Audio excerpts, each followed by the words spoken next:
మీరు ఇంత లౌకికంగా ఉన్న మీ జీవితంలో సరస్వతీదేవి అనుగ్రహం కలగటం వెనక ఉన్న ఆంతర్యం? ఇది నేను ఒకటే అంటాను. పురాకృత సుకృత కర్మేణ వ్యాధిరూపేణ పీడితామని ఒక శాస్త్రం ఉంది, ఆర్షోక్తి. పూర్వజన్మలో చేసిన పాప ఫలమే నీకు వ్యాధిని పీడిస్తున్నాయిరా, వ్యాధులు బట్టి అది కాదు. పూర్వజన్మ కృతస్య పుణ్యం తదావాంఛితం ఏతత్ పుణ్య ఫలేచు తత్ప్రాప్తం కించిత్ దైవానుగ్రహే. ఏదైతే పూర్వజన్మలో నేను వదిలిపెట్టిన తపస్సు ఉందో ఆ తపస్సు కొంచెం ఆ ఫలం ఉంది కాబట్టి ఆ కర్మ పూర్తి చేసుకోవటానికి ఇది అనుగ్రహం. ఆమె అనుగ్రహం ఇప్పుడు కలిగింది అని అర్థం. ఎందుకంటే ఇంకొక విషయం కూడా చెబుతాను. బ్రహ్మశ్రీ పత్రిజీ గారికి ఇది 40వ జన్మ, నాది 30వ జన్మ. పత్రిజీ గారికి 40వది.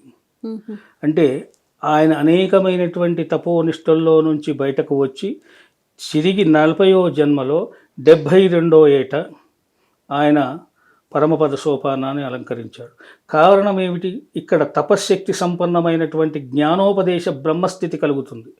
ఆ బ్రహ్మస్థితిలో కలిగినప్పుడు పూర్వజన్మలో చేసినటువంటి బ్రహ్మస్థాన విసర్జనాకాల సమయాన్ని ఈ సమయాన్ని లెక్క వేసుకుంటే దైవకాల ప్రకారంగా దినము. ఇప్పుడు 360 రోజులంటే మన సంవత్సరం. ఆ సంవత్సరం వచ్చింది అంటే ఉగాది అంటాం మనం. అంటే భగవద్ దృష్టిలో 360 రోజులు అంటే ఒక దినం. మానవ జాతికి వచ్చినప్పటికీ అది 360 రోజులు. అలాగే ఒక సంవత్సరం, ఒక కాలాన్ని నిర్ణయం తీసుకున్నప్పుడు ఒక జీవి యొక్క జన్మ రహస్యం ఎన్ని 5000 సంవత్సరాలు. ఒక ఆత్మ యొక్క సంచార స్థితి 5000 సంవత్సరాలు ఉంటుంది. 5000 సంవత్సరాలు. అలా 5000 సంవత్సరాలు ఆ ఆత్మ ఒక్కొక్క జీవిలో ప్రవేశిస్తుంది. ఆ ఒక్కొక్క జీవిలో ప్రవేశించినటువంటి ఆత్మ పునఃస్థిత స్థానమైనటువంటి కర్మ, ఆ కర్మను ఏదైతే తాను అనుభవించి వదిలిపెడుతున్నాడో అందులో శేషమైనటువంటి ఏ కర్మ అయితే మిగిలి ఉంటుందో ఆ కర్మను పూర్తి చేసుకోవటానికి ఏదో ఒక రూపంలో వాడికి ఆ జన్మ యొక్క రహస్య ఫలం దక్కుతుంది. అలాగే దేహస్యం సర్వవిద్యయ దేహస్థోం సర్వతీర్థానం దేహస్థో సర్వజ్ఞానిన దేహంతేనాం సర్వవిద్యాం సర్వతీర్థానం దేహో సర్వదేవతా. ఈ శరీరమే సకల దేవతా నిలయం, సర్వతీర్థ నిలయం, సకల జ్ఞాన నిలయమైనటువంటిదే ఈ శరీరం. ఈ శరీరంలో ఉండబడేటువంటి షట్చక్రాలు, ఏ షట్చక్రస్వదేనాం షట్చక్రేచు విబంధిత, ఏదైతే ఈ 6 షట్చక్రాలు ఉన్నాయో అవే దానికి మూలాధార చక్రం నుంచి ప్రారంభమవుతుంది. అంటే ఈ దేహంలో ఉండబడే ఇన్ని తీర్థాలు, ఇన్ని క్షేత్రాలు, ఇన్ని దివ్యలోకాలు, 3 లోకాలు ఉన్నాయి. బొడ్డు కింది స్థానం నుండి పాతాళం, బొడ్డు నావి పైభాగం నుంచి ఊర్ధ్వలోకం, అక్కడి నుంచి బ్రహ్మలోకం. అందుకనే బ్రహ్మకపాలం అంటారు, బ్రహ్మమోక్షం అంటారు. ఈ 3 లోకాలు ఇందులో ఉన్నాయి. ఇంత దేవతలు ఉన్నాయి. తదా సర్వదేవతా స్థిత ఏతద్దేహేనాం గురుముఖ్యేన పాపితా. ఏదైనా దీన్ని సాధించాలి అంటే ముందు గురుపదేశం కావాలి. ఈ షట్చక్ర భిన్న స్వరూపమైనటువంటి ఈ చక్రాల యొక్క ప్రభావం పొందాలి అనుకుంటే, బ్రహ్మజ్ఞాని కావాలనుకుంటే ముందు గురుపదేశం కావాలి. ఆ గురువు యొక్క అనుగ్రహం కలిగిందంటే సర్వతీర్థాలు ఇందులో చూసుకోవచ్చు. కాశీకి వెళ్ళడం అవసరం లేదు, రామేశ్వరం అన్నీ ఇందులోనే ఉన్నాయి. అందుకని మనం పెద్దలు చెబుతూ ఉంటారు. ఎందుకంటే శరీరం కలుధర్మ సాధనం, సాధనకైనా మూలమైనటువంటిది శరీరం. ఆ శరీరంలో ఏ లోపం ఏర్పడినా కూడా సాధనకు పనికిరాదు.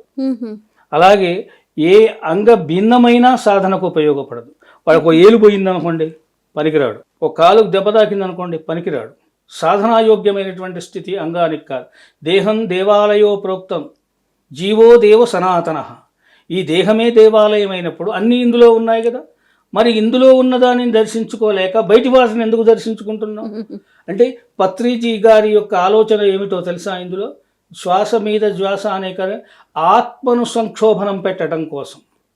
సదేతాం ఇంద్రియాణాంచ తదాత్మానం జాగృతం చే ఏతాత్మాన్ బ్రహ్మ దర్శయేత్. ఏ ఆత్మనైతే బ్రహ్మను దర్శించాలనుకుని ప్రయత్నం చేస్తాడో ముందు వాడు ఇంద్రియ నిగ్రహణలోకి కావాలి. వాడు ఇంద్రియ నిగ్రహం కలిగితే ఆత్మ సందర్శన కలుగుతుంది. ఆత్మ సందర్శన కలిగితే బ్రహ్మ సందర్శన కలుగుతుంది.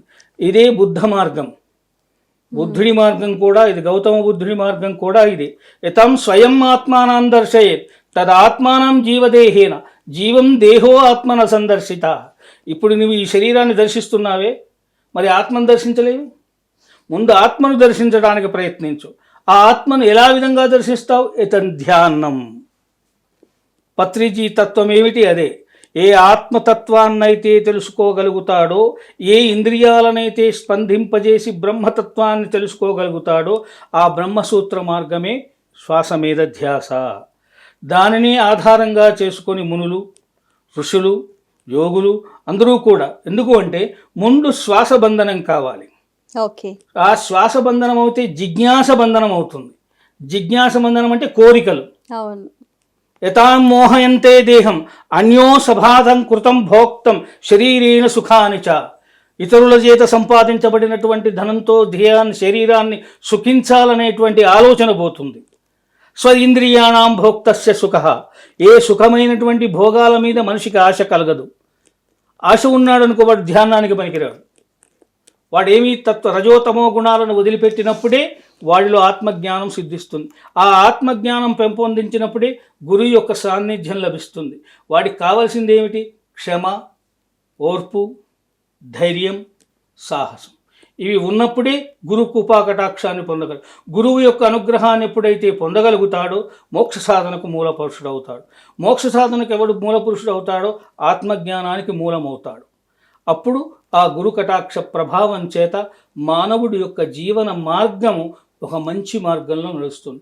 ఈ మార్గమే పత్రిజీ గారి మార్గం.